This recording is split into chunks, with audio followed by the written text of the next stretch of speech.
guys. So tonight I'm just playing around with some glazes. I've got these three 12 by 36 cradle boards, and I put some paint on. I've gessoed them, of course, and then put some paint on.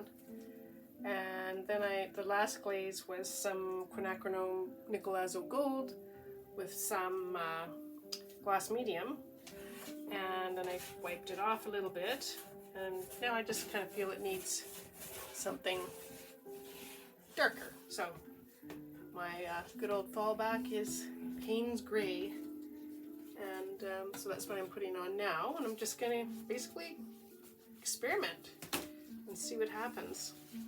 So I know that there's this nice green underneath, which I really like, and so I'm just going to cover the whole thing up. And I mean, you can just glaze, you know, certain areas of the painting as well. That's one way to do it, but just because I'm so early on in the game,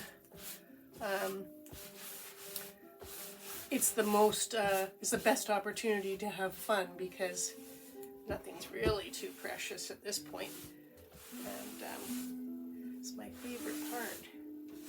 So even just like looking at this, like this is just so rich compared to what was there before. Of course it's a darker value, but and you can, I'm just doing it at lengthwise. You can do it all, you know, you can do it sideways. You can just, you know, use a paper towel as a tool and kind of, you know, create some visual texture, that kind of thing. And some of this will stay. Won't be able to wipe this off unless you really scrub it. So I've gone from just putting straight lines down to making some textured marks. And now, of course, paint is drying as I'm doing this, so it gets, you know, the opportunity to change it becomes less and less, but I kind of know. I tell you, art keeps you humble. But I do kind of know from past experience kind of what I can get away with, but sometimes you get a little bit too cocky, and then lose the opportunity. Anyway, there's sort of a balance between them, and now it's made that, I guess what sort of was orangey glaze is now more green because of the layer. So now I'm just going to take another paper towel. I'm just going to dampen it a bit, or sometimes what I do is I just dip my fingers in water and flick the water. And this is kind of becoming an old standby, so that means it's time to change. Another thing, sometimes I just give a little spritz of water in different places. It can be all over the whole thing, or just in spots.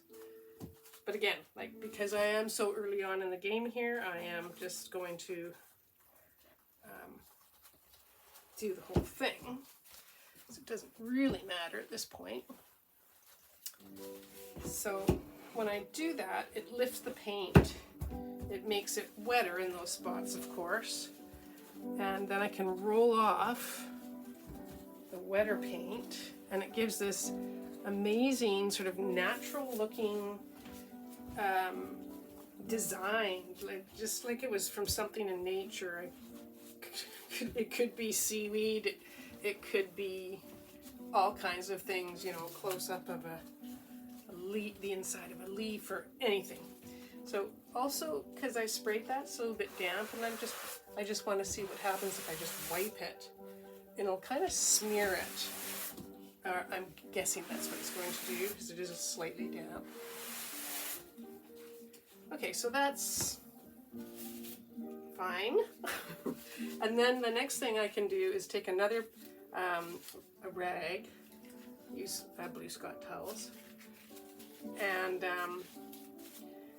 I know that if I rub enough, I can get off some areas, and whether or not that'll be good or bad, it's not really an issue at this point.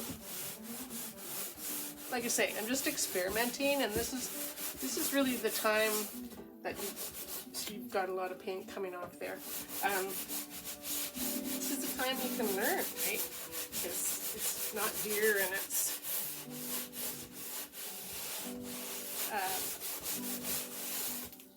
going to help you down the road. So you can see some of the glazes exposing itself in certain places. Now the other thing you can do, and I don't have it right at my fingertips, is you can use a little scrubby. Double check, make sure. No, I don't. So if you have a scrubby, it's just a little more, causes a little bit more agitation, and it'll lift the paint a little bit more. So why take all this paint off, expensive paint off that you just put on, you're saying? Because it just looks cool. I mean, that's, for me, it's all about the history of the painting and making these layers. Some of it's going to show through future layers, and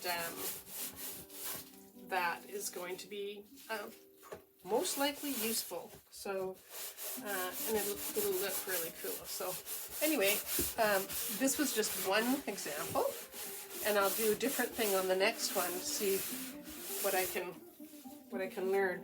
Now, to me, this just looks like aged and old, and I just love that. I love good old grunge. You know, when I'm making prints on the jelly plate, I love that bit around the edge that never really comes up. And it turns into grunge, and it looks so cool on the next print. But anyway, I digress. So, there you have it. Let me turn my light off so you can actually see. Oh, it's darker, but you can get the idea of this beautiful texture. And so it's just something to activate the painting and to keep me going. So I'm excited, and I hope you are too. See you soon.